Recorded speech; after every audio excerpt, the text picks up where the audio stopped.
Good morning, students. Today we will start our new chapter in history, chapter number 2, Early Humans. In this chapter, we will discuss about the evolution of early humans and secondly Paleolithic age. In this topic, we will discuss the discovery of fire, tools and weapons and Paleolithic sites. Secondly, Mesolithic age.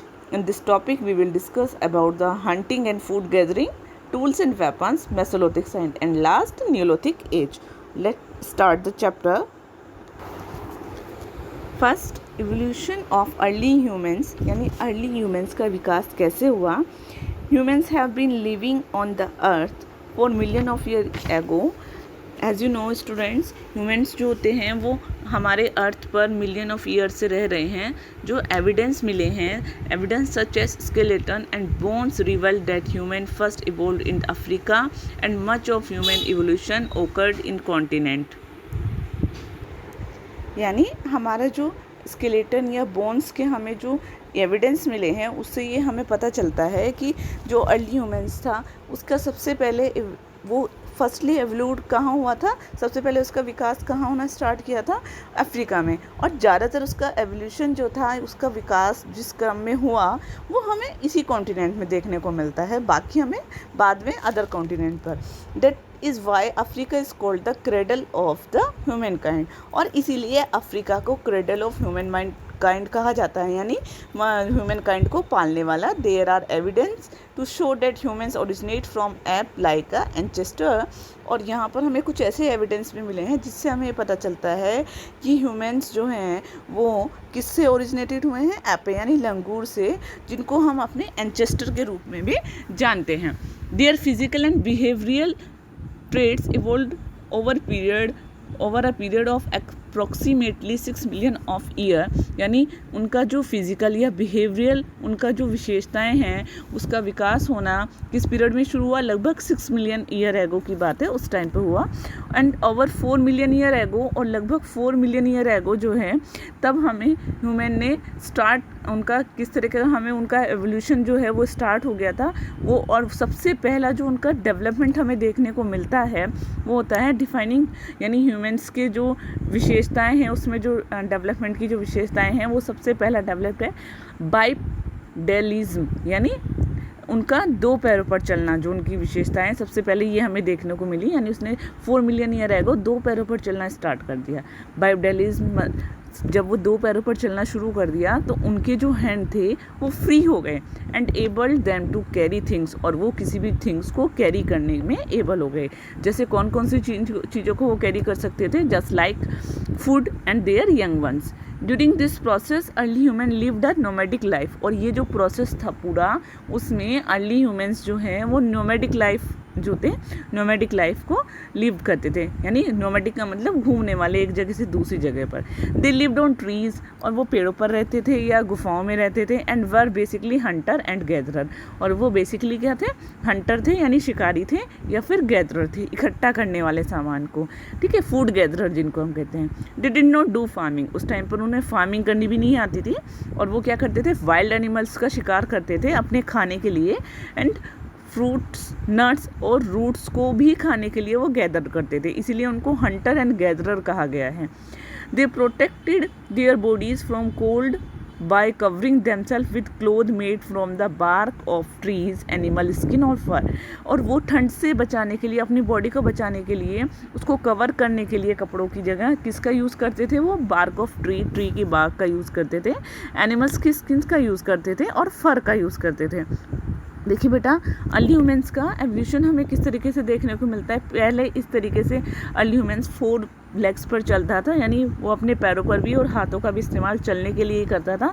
अभी हमने पढ़ा कि सबसे पहले उनका क्या हमें विशेषताएं देखने को मिलती है, उसने 2 पैरों पर चलना शुरू कर दिया. तो उनके हैंड फ्री हो गए. जब उनके हैंड फ्री हो गए तो वो अपने हैंड्स में कैरी करना शुरू कर दिया उसने सामान को.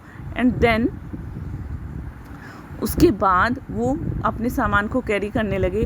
फिर वो सीधा खड़ा होकर चलने लगे, और जब वो सीधा खड़ा होकर चलने लगे तो उनकी हाइट्स में भी हमें जो है बहुत ज़्यादा डिफरेंट डेवलप देखने को मिलता है.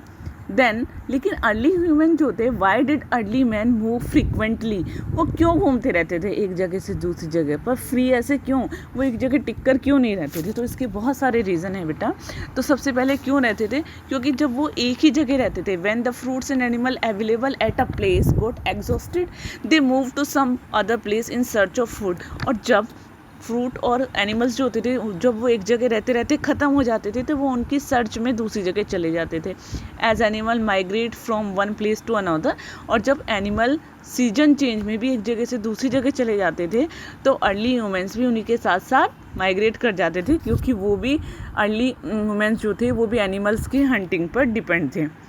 नेक्स्ट है different plant bore fruits and at different season. जो अलग अलग प्लांट्स होते हैं वो अलग अलग सीजन में फ्रूट्स को बोरो करते हैं। So hunter gather might have moved from season to season in search of different kind of plants. तो हंटर गैदर जो थे वो भी एक जगह से दूसरी जगह मूव कर जाते थे, किसकी सर्च में, डिफरेंट काइंड्स के जो प्लांट्स होते थे उनकी सर्च में। Humans animals and plants need water to survival. आप सबको पता ही है बेटा कि जो ह्यूमन्स होते हैं, चाहे वो एनिमल्स हो या प्लांट्स हो, सबको वाटर चाहिए होता है अपने सर्वाइवल के लिए। और जो अर्ली ह्यूमन्स होते थे वो कहाँ पर रहते थे, वो जो वाटर और ये जो वाटर लेक रिवर है इन्हीं के किनारे पर, इन्हीं के बैंक पर रहते थे। Some rivers and lakes are perennial. कुछ रिवर्स और लेक जो होती थी वो पेरिनियल्स होती थी, मतलब पूरे साल उसमें पानी रहता था। वाइल सम आर सीजनल, जबकि कुछ जो होती थी सीजनल होती थी, यानी जब मॉनसून सीजन आता था तभी उनमें पानी आता था। People living on the bank of season river might have had to move in search of water in summer when the water source dried up on और in winter when the water source आज flooded. यानी क्या होता था कि जो people होते थे, जब जो सीजनल रिवर के किनारे पर रहते थे, तो जब समर में उनका जो सोर्स ऑफ वाटर है वो सूख जाता था, तो वो वहाँ से माइग्रेट कर जाते थे। या फिर विंटर में जब वहाँ पर जो व्हेन द वाटर सोर्स आज फ्लडेड, जब इन वाटर सोर्सेज में पानी बहुत ज़्यादा हो जाता था तो भी वो वहाँ से मूव कर जाते थे, यानी बाढ़ आ जाती थी, तो वो भी तब भी उस वजह से उनको जाना पड़ता था। अराउंड 1.9 मिलियन एगो, हम 1.9 ईयर मिलियन एगो की बात करें तो उस टाइम पर हमारा जो क्लाइमेट था वो बहुत ज़्यादा ठंडा था। और सबसे पहले होमो सैपियंस, जिसको हम मॉडर्न मैन के नाम से जानते हैं, उसने लर्न किया, यानी उसने सीखा इस नए इन्वायरमेंट में किस तरीके से हम रहेंगे, ठीक है। एंड उसके बाद उसने माइग्रेट करना शुरू कर दिया अफ्रीका से बाहर, यूरोप या फिर एशियन कंट्रीज़ में। आप यहाँ इस मैप में देखिए बेटा कि यहाँ पर किस तरीके से अर्ली ह्यूमन्स ने माइग्रेट करना शुरू कर दिया। ये आपको दिखाया कि सारे अलग अलग कॉन्टिनेंट्स में अर्ली ह्यूमन्स माइग्रेट करना शुरू कर दिया है। देन स्टोन एज, और स्टोन एज क्या है? The early human use stone tools made of stone. Early humans ने सबसे पहले स्टोन के टूल्स बनाने शुरू करे, वुड और बोन्स के बनाने शुरू करे, of which only stone tools have survived. लेकिन उसमें से क्या था, मतलब उनमें से सिर्फ स्टोन टूल्स ही जो हैं वो सर्वाइव कर पाते थे। During various excavation archaeologist have discovered these stone tools. अलग अलग जो जब एक्सकेवेशंस हुई हैं, यानी जब खुदाई हुई है, आर्कियोलॉजिस्ट ने जो खुदाई की हैं उसमें हमें स्टोन टूल्स भी मिले हैं। Early men used these tools for hunting, cutting meats, bones, scraping bark from trees, chopping fruits and root, and making spears and arrow for hunting। और जो अर्ली ह्यूमन्स ने ये जो स्टोन टूल्स बनाए थे, इन स्टोन टूल्स का use किस लिए करते थे? वो हंटिंग के लिए करते थे, मीट को कट करने के लिए, बोन्स की कटिंग के लिए, या फिर जो ट्रीज़ की बार्क होती थी इसको स्क्रैप छीलने के लिए, फ्रूट्स को चॉप करने के लिए, रूट्स को चॉपिंग के लिए, एंड स्पेयर और एरोज को बनाने के लिए, जो को हंटिंग में यूज़ होते थे। This period of human developed from around 50 lakh BC to 4000 BC। और ये जो पीरियड है ये लगभग हमारा कौन सा था? 50 लाख BC से लेकर 4000 BC तक। When human use stone tools is called the stone age. और जब ह्यूमन ने स्टोन टूल्स का यूज़ करना शुरू किया तो उसे क्या कहा गया? स्टोन एज कहा गया। The stone age can be further divided into 3 stage. और जो स्टोन एज है उसको 3 पार्ट में डिवाइड किया गया है। सबसे पहला ओल्ड स्टोन एज या palaeolithic age, secondly middle stone age या फिर mesolithic age, and the third new stone age, और जिसको हम नियोलिथिक एज भी कहते हैं। तो सबसे पहले हम डिस्कस करते हैं पैलेलिथिक एज के बारे में, जिसका टाइम पीरियड या जिसको हम ओल्ड स्टोन एज भी कहते हैं 50 लाख से लेकर 10,000 BC तक का माना गया है। और पैलेलिथिक जो टर्म है वो किससे निकला है? ग्रीक वर्ड से, जिसमें 2 वर्ड से बना हुआ है। पैलोस मीन्स ओल्ड, ठीक है, यानी पैलेलिथिक आपका 2 वर्ड से बना है, एक तो है पैलोस और दूसरा लिथोस, यानी पैलियो का मीन्स होता है ओल्ड और लिथोस का मीन्स होता है स्टोन। तो this age comprise 99% of human history, और ये हमारी पूरा ये जो एज है ये कंप्रेसेस है, पूरा भरा हुआ है, 99% हमारी ह्यूमन की हिस्ट्री है इसमें, यानी हमें हिस्ट्री देखने को मिलती है। Then hunting and food gathering. Palaeolithic humans were mainly nomads. हम पहले डिस्कस अभी कर चुके हैं बेटा कि जो पैलेलिथिक ह्यूमन्स था वो नोमैड था, मतलब एक जगह से दूसरी जगह घूमने वाला था।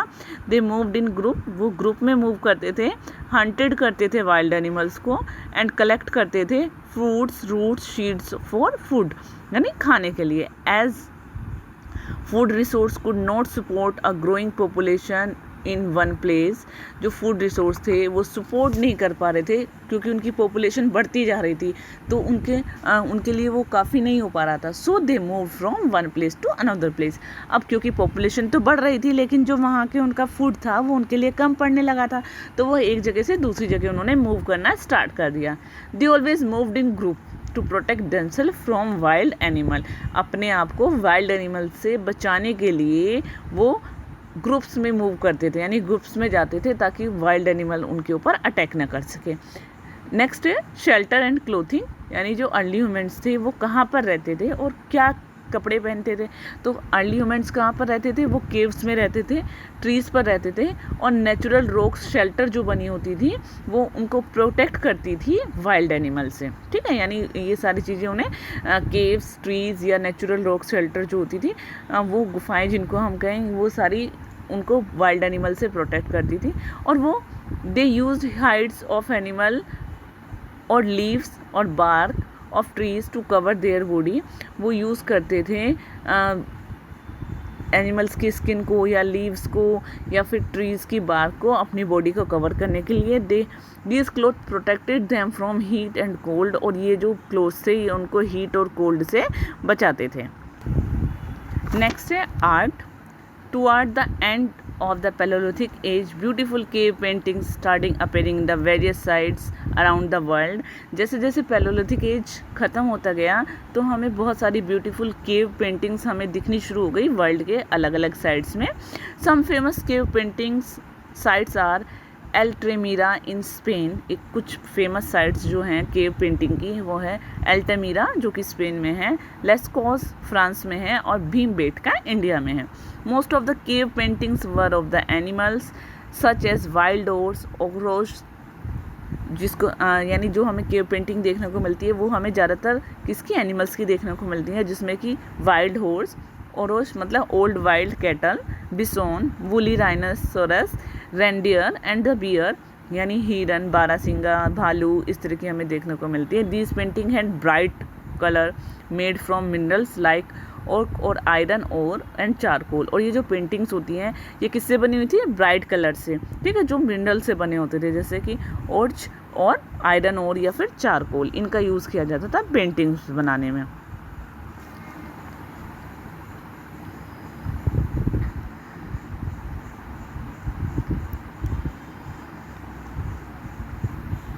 देखिए बेटा fact file, earliest known age cave painting are at least 64,000 year ago. सबसे पहले जो हमें केव पेंटिंग, हमें पुरानी केव पेंटिंग देखने को मिलती है वो 64 ईयर ओल्ड पुरानी देखने को मिलती है। और पहली पेंटिंग हमें कहाँ पर? अल्तामीरा जो कि स्पेन में है वहाँ पर देखने को मिलती है, और ये लगभग 1868 में हमें मिली है। Altamira has 3 types of art, वहाँ पर 3 तरह की आर्ट हमें देखने को मिलती है। सबसे पहली कलर्ड पेंटिंग, दूसरी black drawing and the third rock engraving. The subject of the painting are mostly animal, जितना कि जैसे हमने पढ़ा कि जितनी भी पेंटिंग्स हैं उनका ज़्यादातर सब्जेक्ट्स जो होता है एनिमल्स होता है, जैसे कि उसमें बिसेन, बोर, डियर, हॉर्स इस तरह के देखने को मिलते हैं। और the painting in the caves are unique for several reason, और ये अलग अलग रीज़न से पेंटिंग बहुत यूनिक है। सबसे पहला, they are composed of many different colour, ये अलग अलग डिफरेंट कलर से बनी हुई है। Secondly, animals depicts in the life size proportion of depicts the life size proportion, यानी इसमें एनिमल्स की पूरा लाइफ साइज का प्रोपोर्शन दिखाया गया है और डिपिक्ट किया गया है लाइफ साइज प्रोपोर्शन, ठीक है। Third, these figure appear to be 3 dimensional, और ये फिगर कौन सी है हमारी 3 डायमेंशनल है।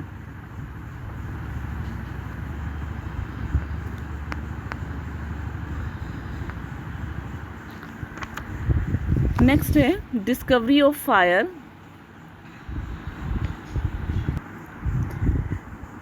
Fire was the most important discovery of this age, और जो फायर थी वो इस एज की सबसे इम्पोर्टेंट डिस्कवरी थी। Early human accidentally discover how to control and use fire, अचानक ही एक्सीडेंटली, मतलब अचानक उनको कोई इरादा नहीं था कि उन्हें फायर की डिस्कवरी करनी है, तो अचानक ही एक्सीडेंटली उन्होंने डिस्कवर कर लिया कि फायर को किस तरीके से यूज़ करना है और कैसे कंट्रोल करना है। They might have noticed spark when 2 pieces of flint stone और 2 स्टिक रबेज अगेंस्ट, उन्हें अचानक ही पता चला कि नोटिस किया कि जब हम 2 पीसेस को आपस में रब करते हैं, ठीक है, या उनको आपस में टकराते हैं, तो हम उसमें से एक चिंगारी निकलती है, ठीक है। उनको आपस में अगेंस्ट रब करने पर उनमें से एक चिंगारी, स्पार्क यानी एक चिंगारी निकलेगी, और वो इस तरीके से हम आग को जला सकते हैं। Discovery of fire was one of the most important discoveries made by humans, और डिस्कवरी ऑफ फायर की जो डिस्कवरी थी वो मोस्ट इम्पोर्टेंट डिस्कवरी थी जो ह्यूमंस ने की थी। They used fire in many ways, उन्होंने बहुत सारे अलग अलग तरीक़ों से फायर को यूज़ किया, एंड वो अलग अलग तरीक़ों से उनको यूज़ कर सकते थे। दे यूज़ फायर टू सेकर द वाइल्ड एनिमल्स को डराने के लिए, अपने आप को गर्म करने के लिए केव्स के अंदर ड्यूरिंग द कोल्ड विंटर, जो ठंडी विंटर होती थी उस टाइम पे, एंड नाइट में लाइट अप करने के लिए, मीट को कुक करने के लिए, and do see in the dark, और वो डार्क में यानी अंधेरे में कुछ देखने के लिए। Trace of ash have been found in Kurnool caves in India, जो ऐश है यानी राख जो है उसके टेरेसेस यानी उसके जो अवशेष हैं वो हमें इंडिया में कुर्नूल्स की केव्स में देखने को मिलते हैं। नेक्स्ट है tools and weapons. In the beginning, शुरुआत में, early humans use their hand to kill animals and gather food, अपने हैंड्स का यूज़ करते थे वो एनिमल्स को किल करने के लिए एंड फूड को गैदर करने के लिए। It was not a easy task to kill animal and dig out roots with bare hands, यानी उनके लिए बहुत इजी टास्क नहीं था, बड़ा मुश्किल होता था कि अपने हाथों से एनिमल्स को मारना या खोद कर रूट्स को, खाली हाथ से रूट्स को खोदना, गड्ढे से खोद कर निकालना तो बड़ा इजी नहीं होता था, बहुत डिफ़िकल्ट होता था। On the basis of the change in the shapes of stone tools, जैसे जैसे स्टोन टूल्स का शेप चेंज होता गया तो ओल्ड स्टोन एज जो है वो भी अलग अलग पार्ट्स में डिवाइड होता चला गया। तो देखिए बेटा, पहले हम यहाँ देखते हैं कि जो हमारा पैलेलिथिक एज है वो 3 पार्ट्स में डिवाइड है, ठीक है। Old palaeolithic age, then middle palaeolithic age, और हमारा न्यू पैलेलिथिक एज। तो जो ओल्ड पैलेलिथिक एज है वो अगेन 3 पार्ट्स में डिवाइड है। सबसे पहला lower palaeolithic age, middle palaeolithic age और अपर पैलेलिथिक एज, ओके। तो ये अगेन डिवाइड है। The weapons and tools of the lower palaeolithic age compress the hand axes and cleaver, जो हमें लोअर पैलेलिथिक एज में जो वेपन्स मिले हैं, टूल्स जो मिले हैं, उसमें हैंड एक्स और क्लेवर मिला है। These tools have been found in Sohan valley and Belan valley, और ये जो टूल्स हैं ये हमें यानी लोअर पैलेलिथिक एज के टूल्स हमें सोहन और बालेन वैली में देखने को मिले हैं। Hand axis was peer shape, hand axis की शेप कैसी है, एक पियर की शेप की तरह है, and shape tool with sharp aged on all the sides, और उसकी शेप कैसी है, शार्प ए उसकी शेप है सभी साइड से।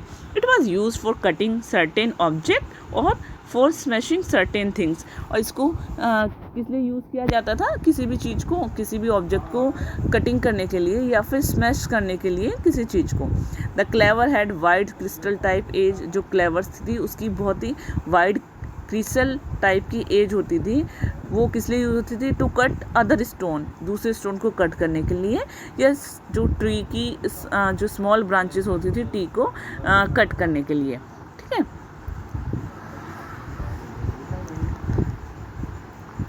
यहाँ देखिए बेटा, ये आपके हैंड एक्सेस हैं। This is a hand axe and this is clever. आप देख सकते हैं कि अभी हमने बताया कि हैंड एक्सेस जो होती थी वो कैसी होती थी? वो ऊपर से जो है पॉइंटेड होती थी। ओके, और उसकी शेप कैसी होती थी? हैंड एक्सेस की शेप पियर की तरह होती थी और जिसका ऑब्जेक्ट जो है चारों तरफ से बड़ा पॉइंटेड होता था। और ये क्लेवर जो है ये इस तरीके से है। Next, tool of the middle palaeolithic age consist of flake use and scraper. जो मेसोलिथिक मिडल पैलेयोलिथिक एज जो थे उनके जो टूल्स होते थे, यानी वो कैसे थे? Consist of flake used and scraper. उसमें स्क्रैपर का यूज़ किया जाता था, यानी बेटा स्क्रैपर क्या होता है? जिसको खुरचने के लिए। ठीक है, this tools have also been found in Sohan valley. और ये भी हमें कहाँ पर देखने को मिलते हैं? सोहन वैली में, नर्मदा में और तुंगभद्रा वैली में। ठीक है, यानी ये जो हमने पैलेयोलिथिक एज के जो टूल्स थे जिसमें जो फ्लैक्स होते थे, फ्लैक्स का यूज़ स्क्रैपर छीलने के तौर पर, ठीक है, एज अ स्क्रैपर के उसमें यूज़ किया जाता था। Scraper was use to clean और scrape skin of animal. Scraper का यूज़ किस लिए किया जाता था? किसी एनिमल की स्किन को क्लीन करने के लिए या फिर उसको स्क्रैप खुरचने के लिए। आप यहाँ देखिए, दिस इज अ स्क्रैपर, या स्क्रैपर है और ये ब्यूरिन है। ठीक है, the tools of upper palaeolithic age. Next है हमारा अपर पैलेयोलिथिक एज। तो उसके जो टूल्स होते थे वो compresses the blade and it's burin. वो उसमें क्या होता था? ब्लेड होते थे और ब्यूरिन्स होते थे। The tools rock shelter have been found in Andhra Pradesh. और ये टूल्स जो होते हैं या रोक शेल्टर जो होती है वो हमें कहाँ पर देखने को मिलते हैं? आंध्र प्रदेश में, महाराष्ट्र में एंड छोटा नागपुर प्लेटियो में। Recent digging have revelled these tools Bhimbetka near Bhopal. और रिसेंटली अभी हमें खुदाई में इस तरह के जो टूल्स हैं वो हमें भीमबेटका में भी मिले हैं। और भीमबेटका कहाँ पर है? हमारा भोपाल में है। ठीक है, भोपाल के नियर हमारा भीमबेटका है। तो यहाँ पर देखिए बेटा, ये आपके ह्यूमंस को दिखाया गया है वो किस तरीके से टूल्स बनाते थे। ठीक, okay students, rest part of this chapter we will discuss on next time.